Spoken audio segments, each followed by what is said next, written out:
amazing that God has been in the midst, that you've had dreams, that you've had visions, that God has been doing supernatural things all week long. We're going to pray and then we're going to jump into Bible class. As you can see, we are doing a virtual Bible class tonight, and I'm super duper excited about the topic that we're going to be covering. So let's jump into it. Father, we love you. We bless you. We thank you so much for who you are, all that you've done, all that you will do, God. We pray that your blessings, your favor, and your presence be wherever we are, God, at our jobs, in our homes, driving, God, or even listening to the recording of this Bible class. We pray that, God, you are glorified, that you are magnified. We thank you for everything that you're doing. We thank you for all that you're going to do. And we bless you, God, tonight. We give you glory, we give you honor, and we give you praise. So we are super excited. I want to say happy Wednesday again. Thank you for hanging with me tonight in our virtual Bible class. Super duper exciting. As always, we're going to jump right into our announcements. So tonight, I want to let you know we had an awesome Sunday. Our overseer was with us on Sunday, and it was totally a blessing. The title was actually Try Again, Get Up and Try Again. That was awesome. Couple of quick announcements coming up. David's Cave has Power Mondays. So we want to invite all of our men, whether you are a visitor or a guest, to join us every other Monday. It's a 15-minute prayer for men. All the details are on our social media pages, and they'll definitely be going out to you all via text. So please be on the lookout for the information regarding the next David's Cave Men's Prayer. It's a Power Monday prayer, 15 minutes, okay? 15 minutes. So please make sure that you join us. It's every other Monday at 7 p.m. All right.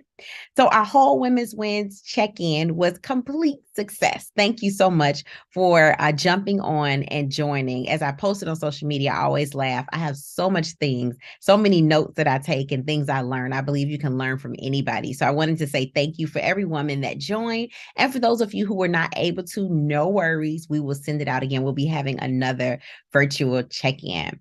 All right. Two more announcements. Wanted to let you know that our open house and youth marketplace or farmers market is coming up. Time is moving, guys. March 19th, directly after service, we're having our Power and Light open house and our youth farmers market. So I'll tell you what both of them are. The Power and Light open house is where we let all of our members and even prospective members know what it takes to run Power and Light and where you can plug yourself in as a member. So this is a great opportunity to be able to talk to the team leaders, get information on the requirements for different teams. We would love to see you serving in Power and Light and plugged in. So please be at that event. All you have to do is hang with us after service, and we'll move right into that. At the same time that our open house is happening, we will also be having our youth farmers market. Now, this is awesome. So Sunday, we told you, and I'm reminding you again today, on March 19th, I know most of us don't go to the ATM machine, but I want to ask you to go to the ATM machine and pull out some singles, right?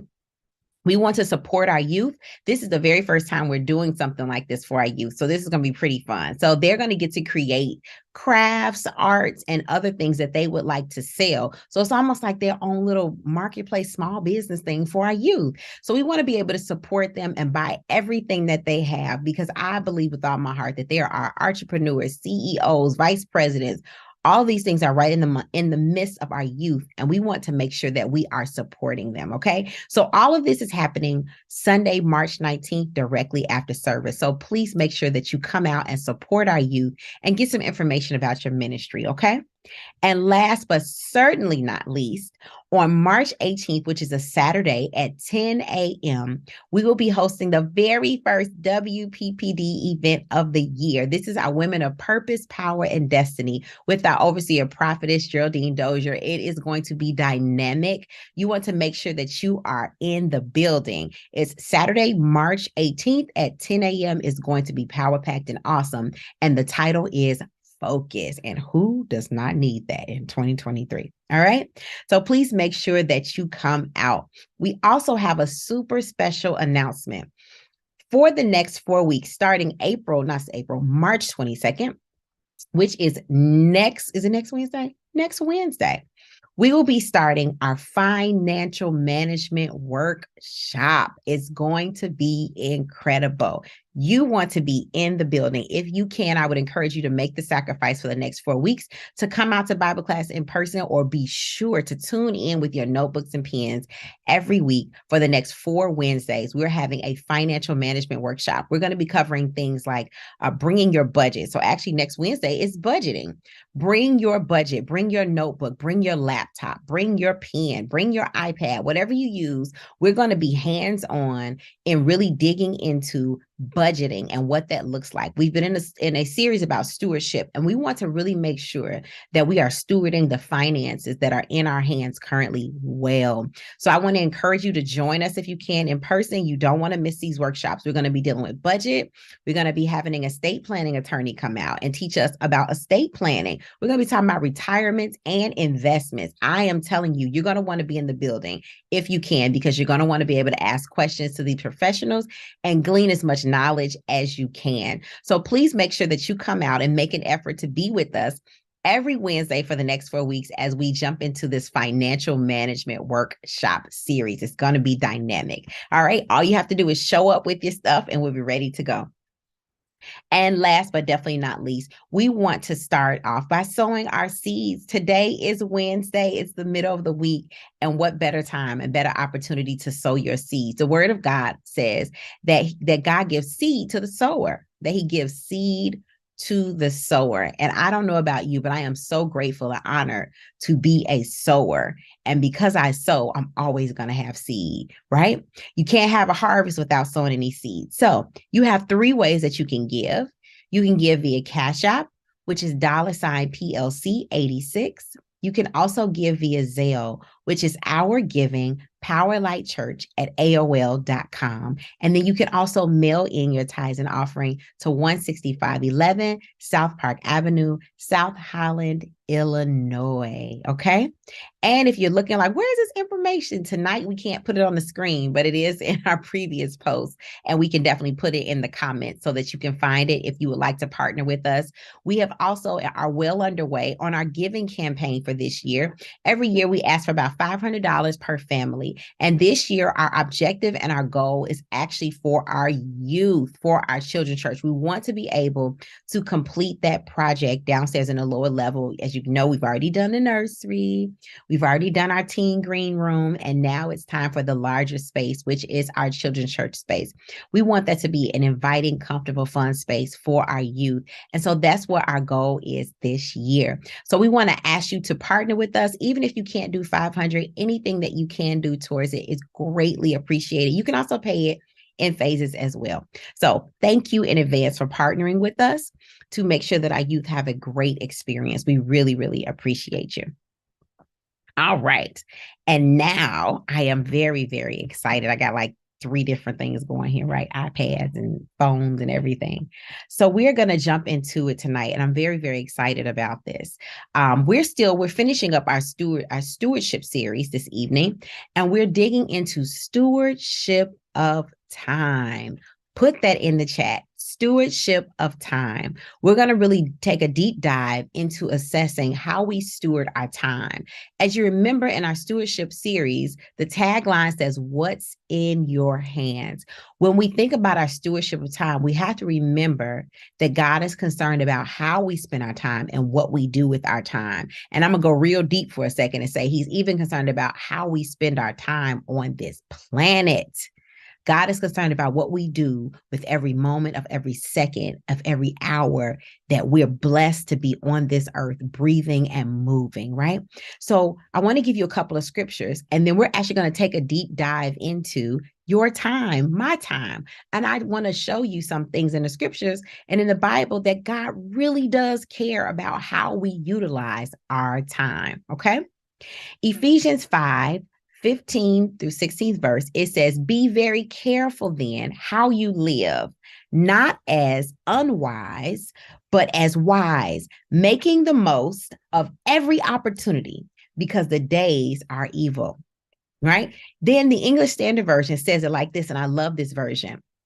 It says, "Look carefully then how you walk, not as unwise, but as wise, making the best use of the time because the days are evil. So I want to focus in on the 16th verse where it says, making the best use of the time. And that's referencing the time that you and I have. It's our responsibility when we talk about stewarding it to make sure that we use the time that we have with great wisdom, that we use wisdom concerning our time. All right. Ecclesiastes, the 3rd chapter, and we're going to start at the 1st verse. And this is something you probably heard many times, but it says, there is a time for everything. I want you to think about that. When we talk about stewardship of time, I want you to settle that in your spirit. There is a time for everything. So what does that mean when we say it's a time for everything? That means that there is time for everything that you're supposed to be doing. Keep that in mind. Again, our topic is stewardship of time. What's in your hands? How do you and I steward the time that we're given every day? How do we steward our lives? Do we go through life without a plan? Do we just float through? What do we do with the time that we've been given on this planet? We got one shot at this, right? One shot. We're not cats. We don't have 9 lives. We got one life. Right? So what do we do with the life that we have, with the time that we've given? We don't know, right? We didn't know when we were going to show up on the planet, and we don't know when we're leaving, right? We don't know that. And I don't want to know. But my point is, what do we do with the time that you do have today? At this moment, we're living, breathing, thinking. We're here right now. What are we doing with our time right now? As we've been teaching through the stewardship series, the main thing that we keep going over is, what do you do with the time that you have? What are we doing with the time that we have? That's really what we've been talking about, okay? So I want you to be thinking about that. How do I steward my time?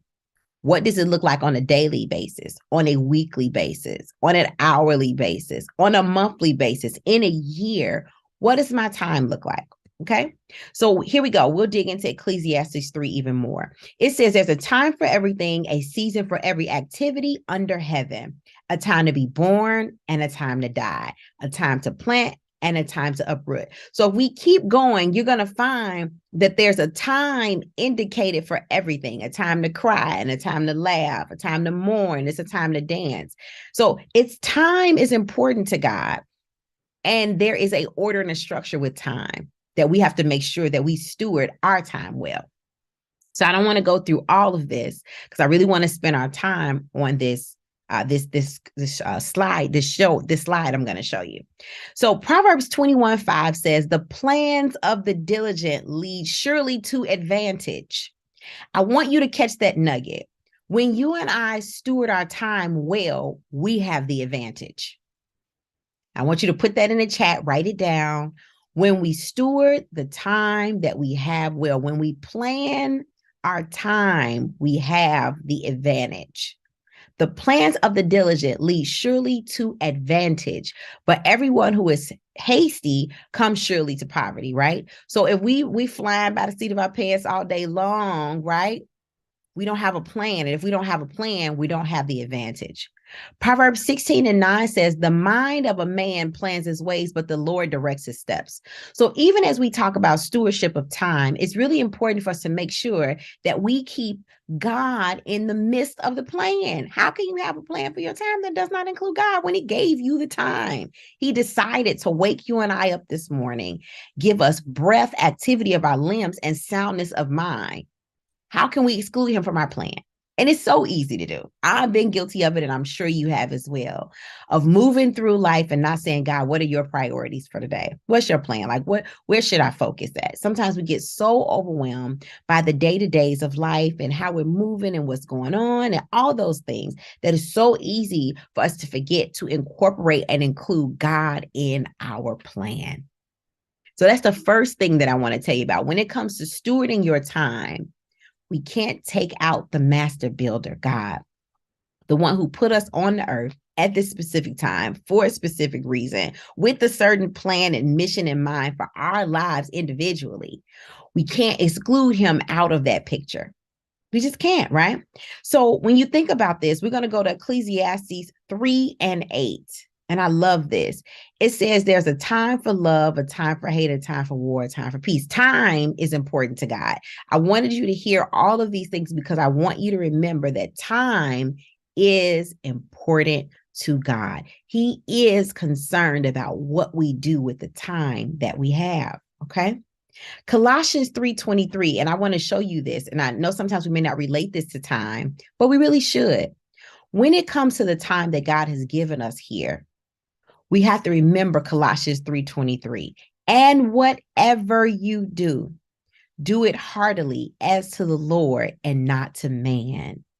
So as we reset tonight, our thinking on the time that we've been given, as we go back over that, as we begin to process and say, God, what does my life look like? What do my day-to-days look like? How am I stewarding the time that you've given me here at my job, with my children, in my business, in ministry, at the grocery store, wherever, in school? How am I stewarding my time? What does that look like? Am I managing it well? Or do I need to pay a little bit more attention, check in with you a little bit more and say, okay, God, you know what? I didn't realize you were concerned about how I spend my time. I also know you don't really have a problem with me scrolling, right? But it's a time for that. And then it's not a time for that, right? There's a time where we lay around, we look out the window. Then there's another time where we work, where we put our hands to the plow, right? There's time for everything, right? And I want you to remember that there's time for everything. There is time. There is time. There is time. And I want you to keep saying that because I, just like I'm sure you are guilty of saying, I don't have enough time. Oh my God, how am I supposed to get all this done? And you go into the circle and then you swirl for an hour when you could have got something done with the hour, but in your head, you've gotten overwhelmed looking at everything that you have to do and you feel like this is impossible. I will never be able to, right? And then you go down that path. Ask yourself, how am I stewarding my time in real life? Not, you know how we always have that quick answer. I'm stewarding my time well. We're going to deep dive in because I want you to be able to assess your time and really be honest with yourself. If we're not honest with ourselves about where we are when it comes to anything that we steward, how do we become better? How does it become better? How do we go to God and say, God, look, this is where I'm at. I need wisdom from you in this area with my time. I struggle to take time for myself. Or I struggle to set aside time to pay my bills, or I struggle to make sure that I leave room for you, God. I know that for me, I need to be in the sanctuary on Sundays, but that's always the day I decide I want to go brunching, right? God, help me with my time, right? And we're going to dig into that. So I want you to know that you have all the time that you need. And this really resonated with me as someone whose schedule can get really hectic sometimes. God dropped that on me. You have enough time. You have all the time that you need. I want you to think about that. You have all the time that you need. You don't need any more time. We don't even need any more hours in the day. Have you ever heard, and I said this myself, oh my goodness, I need more hours in this day. Have you ever said that? I've said it too. But the truth is, if there needed to be more hours in a day, guess what God would have done? He would have given us more hours in a day. He would have had the sun last longer, right? The moon come out later, or however we want to do it. He could have done it 50 million ways because he's God, but he decided that all we needed in a day was 24 hours. That was ample time for us to get everything that we needed to get done. Isn't that awesome when you think about that? When he set the sun in the sky and he set the moon and he decided where the ocean was going to end and where the earth was going to begin and where the ground was going to start it. And he decided where to put the fish and the birds and all of this stuff. He knew how much time we would need in a day. And so he set all that in place. He said, no, this is plenty. I need it to get dark. Y'all need to go to bed. You see what I'm saying? Because you need to rest. He knew that. So what does that say? We do have enough time. So let's change our language. I do have enough time. I have enough time. This is plenty of time. I have enough time. Okay. So you have and I have enough time in a day. There's enough time for us.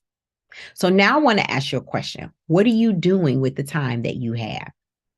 every day. And when I say doing, we're going to break down doing, because doing is not always busybodying, right? Doing is not that you got to be wiggling and moving and squiggling and doing something and calling or talking. And that's not doing.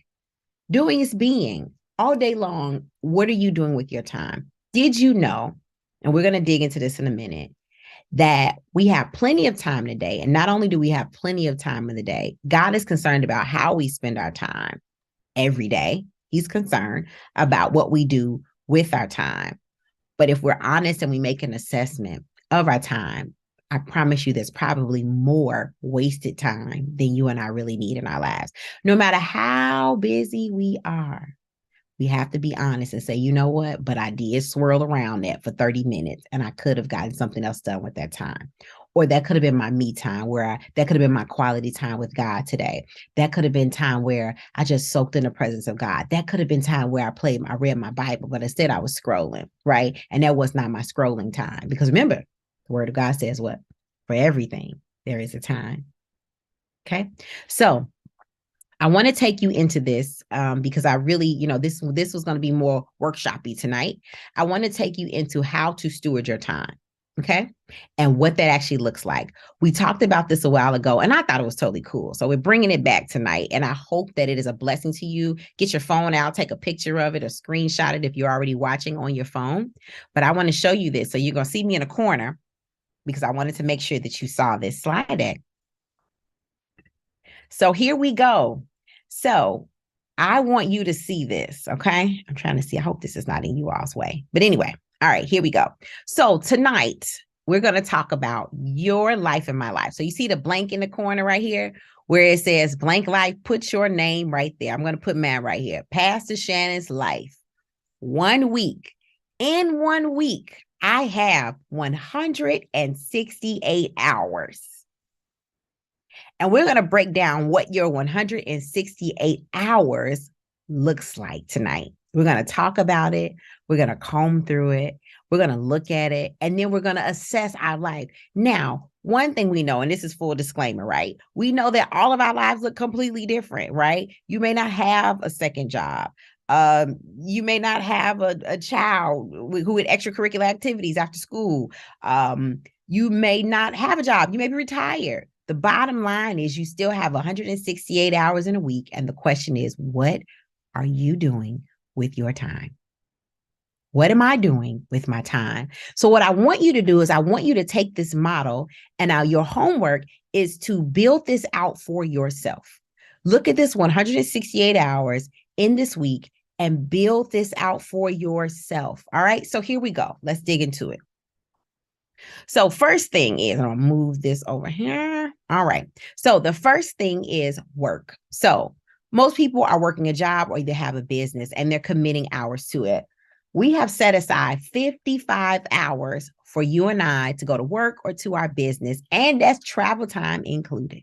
So you've got 15 hours a week, which gives you 3 hours of travel time. That means that gives you time to park your car at the train station and get on the train, go downtown or drive your 45 minutes back and forth to work. And you still got time to get you some breakfast or stop by Starbucks or Dunkin' Donuts, wherever, and get your little coffee and walk slow up to the elevator to go to your job, right? 55 hours of your life. So that means 32.7% of your life is spent at work.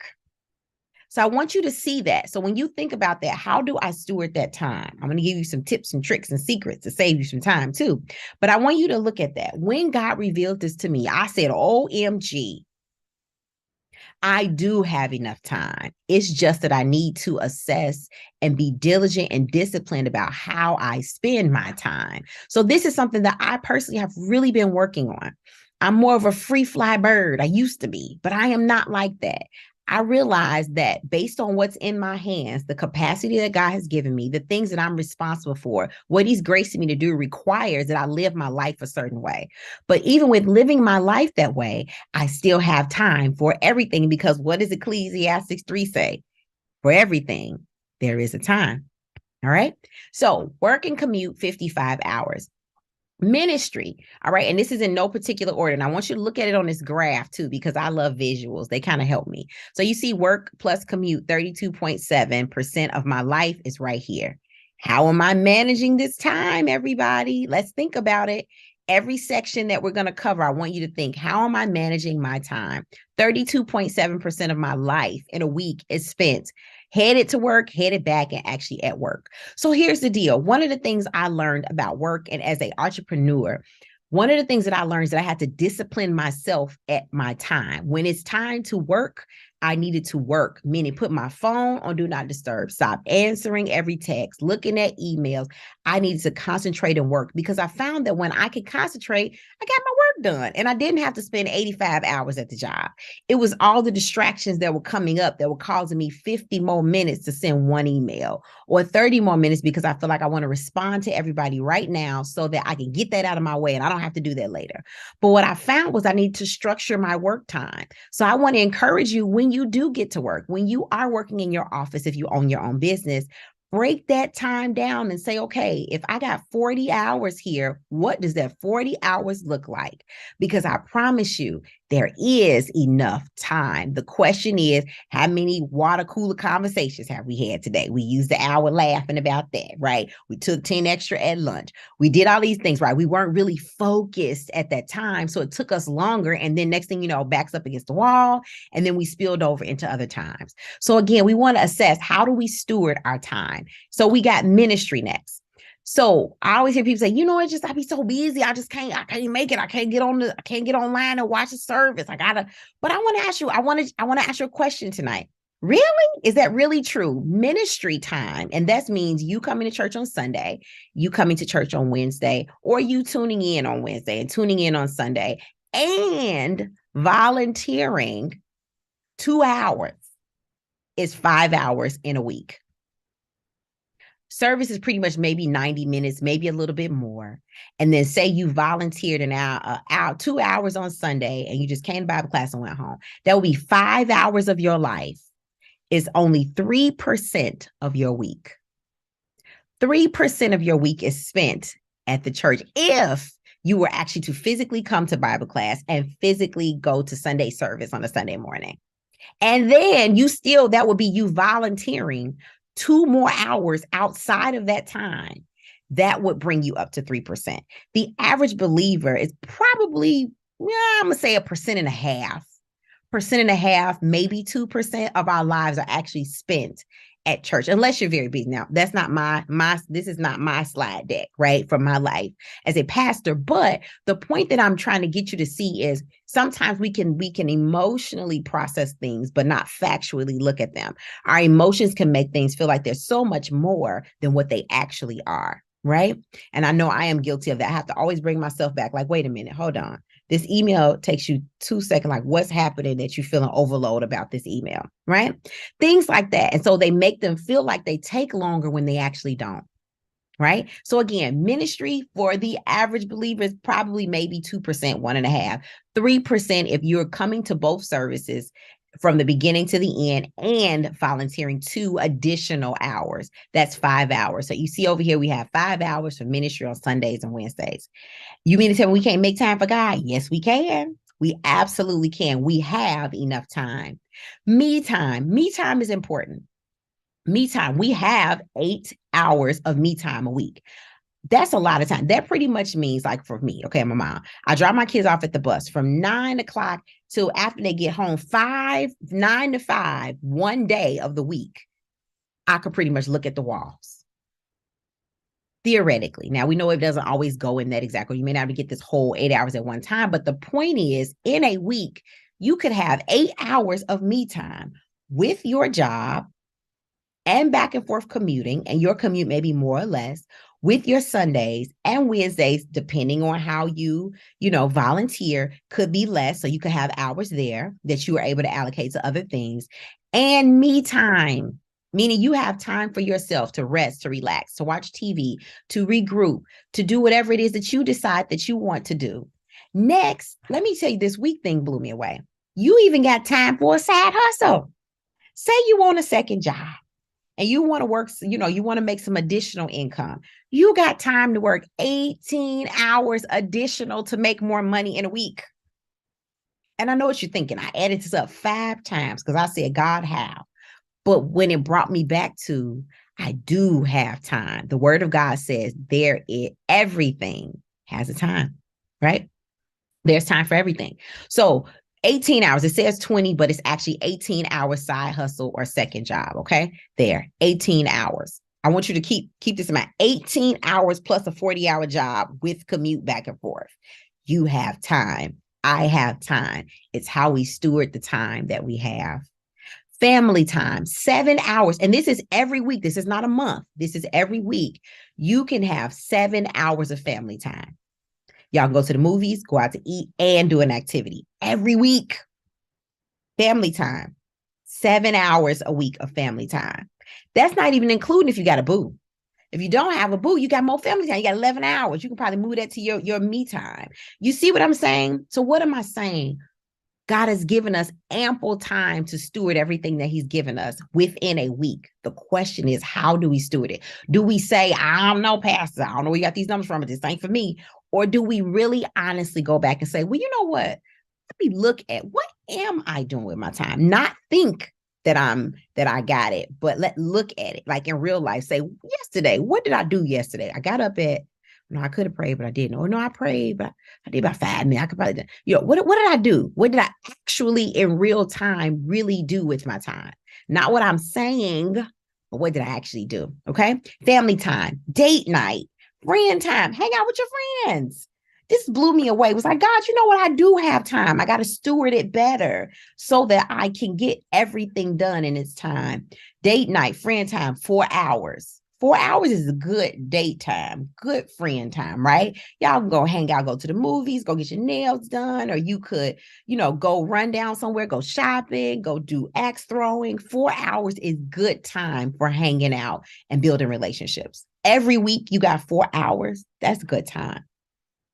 Home stuff, all the stuff we all love, right? Washing, paying bills, washing dishes, vacuuming, keeping the house tidy, right? Maybe we got to make sure the repairman can get in. All of this stuff. We have 8 hours in a week that it can be allotted to home stuff that we have to take care of. Maybe we got to fix something or, all of these things. What am I saying?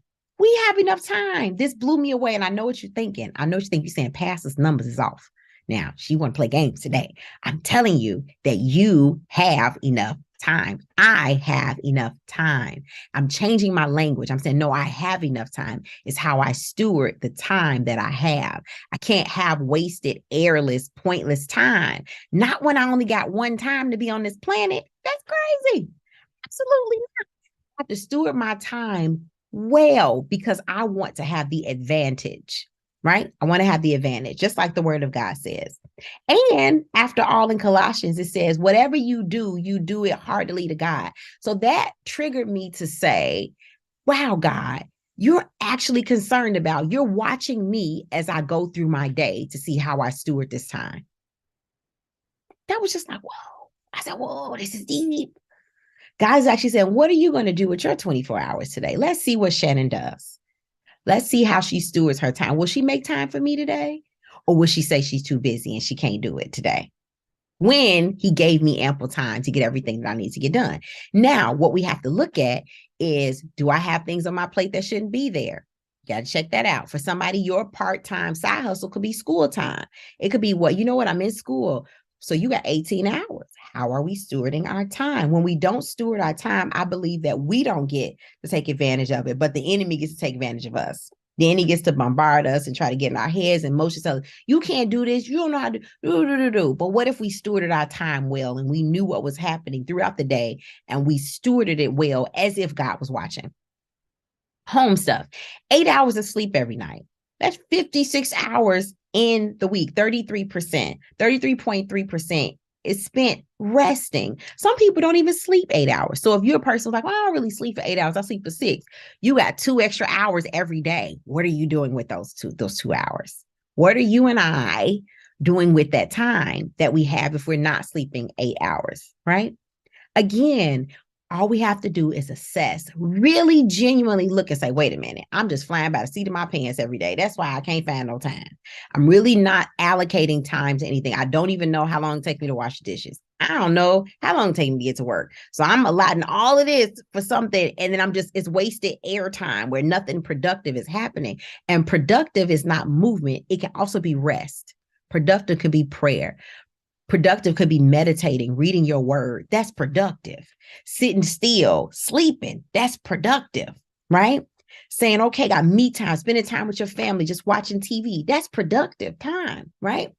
The question is, what are we doing with it? So 8 hours of sleep every night.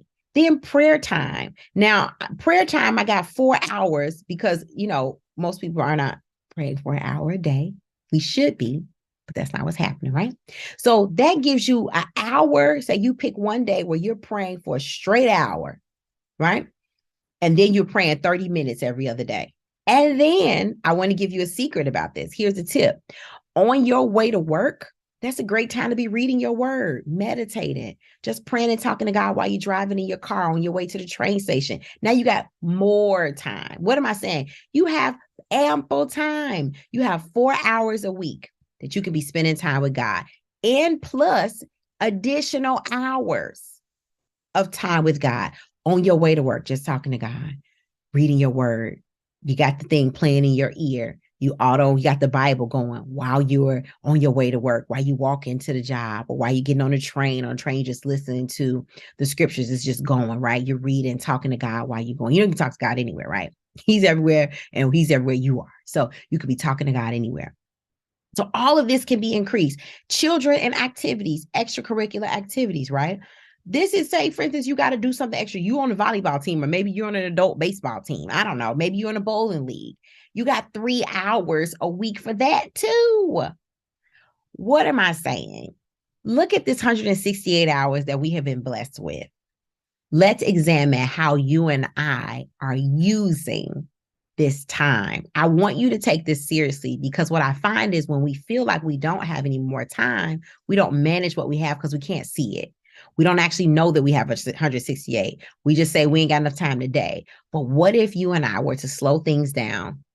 What if we were able to take a minute and say, wait a minute, what's a good bedtime for me? Let me try to commit. None of this is perfect, right? But let me try to commit to being in bed by 10 and up by 6. That's 8 hours. Make sure I get a good night's rest. Let me commit to, on my way to work, I'm going to make sure that I'm driving in my car, that I'm spending time with God, right? That I'm up early enough to spend time with God, that I'm out early enough to spend time with God, that I'm utilizing my time, that I'm maximizing every moment that I have on this planet. Because what does the word say? Tomorrow is not promised. So if we all know that, but how do we live though? Sometimes we live like, oh, I'll get to it tomorrow. Oh, I'll take care of it later. I don't have time today. But what if we go back and say, God, what should I prioritize? What should I do?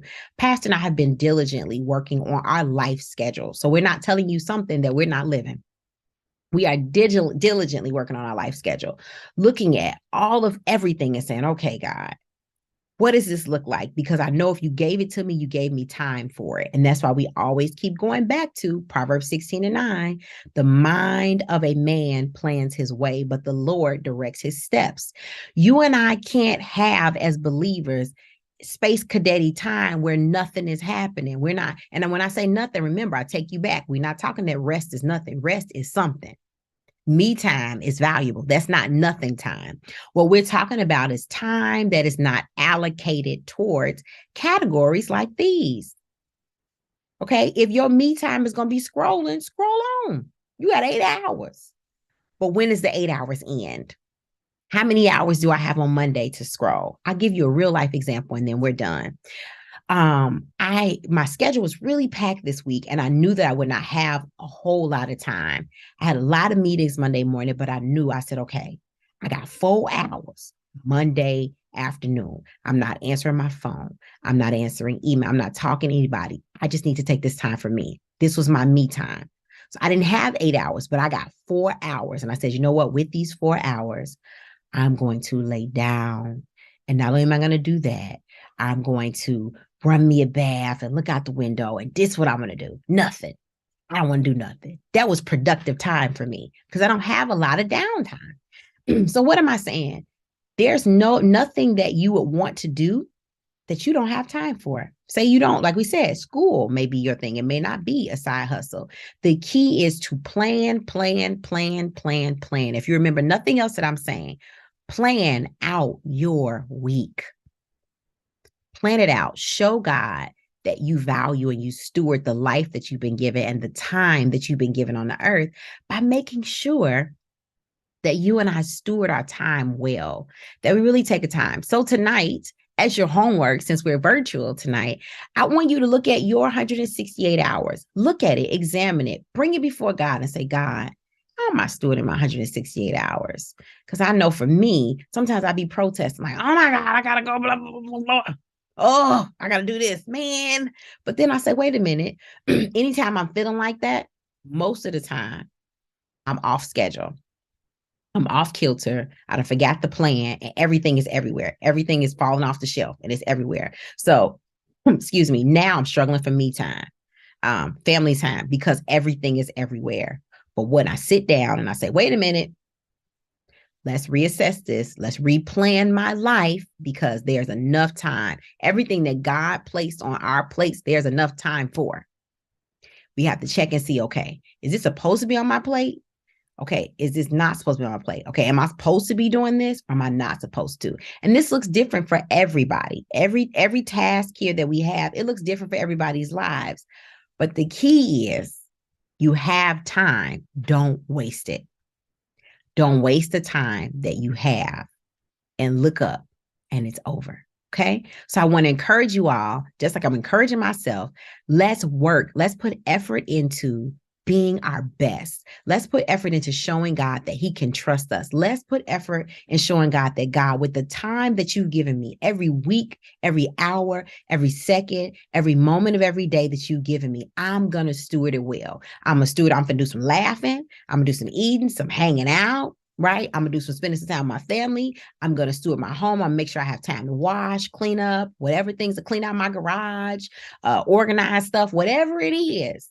God has given us ample time, and we want to show him that we can steward what he's given us well. We don't want to look up and we look back and a week has gone by. We barely made it to work. We ain't got no me time. The family trying to figure out when we going to the movies, right? Ain't got no time with friends. They looking for me, right? I got 5 hours of sleep.